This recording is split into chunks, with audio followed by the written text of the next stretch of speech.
By the end of this video, you'll know how to access the DJI Mini 4 Pro's slow-mo capabilities. Let's get to it.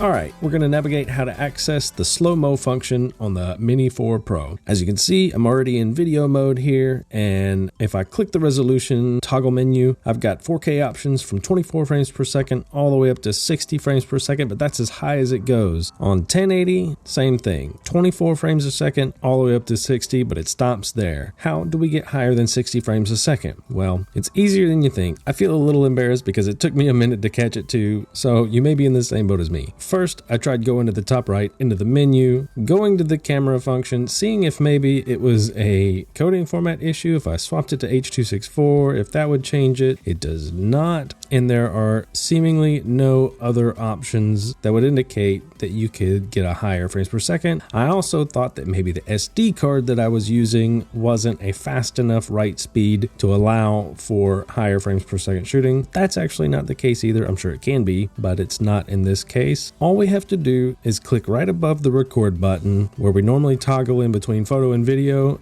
and you can see just to the left we have our video modes: normal, night, and slow motion. When we go back to the resolution frames per second menu, you can see that it has changed our options. Now that we're in slow motion mode, you can shoot 1080 at 100 frames a second or 200 frames per second, and in 4K you have the option to shoot 100 frames per second. Now what this does is when you're done filming your shot, it automatically saves it as a slow motion file, meaning that the motion is already slowed down. We'll demonstrate that here. I'll hit record and I'll move really fast back and forth looking at the DJI case, and you can see on my screen recording how quickly I'm actually moving the drone around, but in the actual footage you'll see that it's slowed down. So there you have it. It was right up underneath our noses, and if you're anything like me, you're a little embarrassed it took you so long to find it, but that's why we're here, to help each other out. So if you see a fellow drone pilot in the comments below with a question that you might be able to answer, help them out too. Let's make the drone community one of the most fun and friendly out there.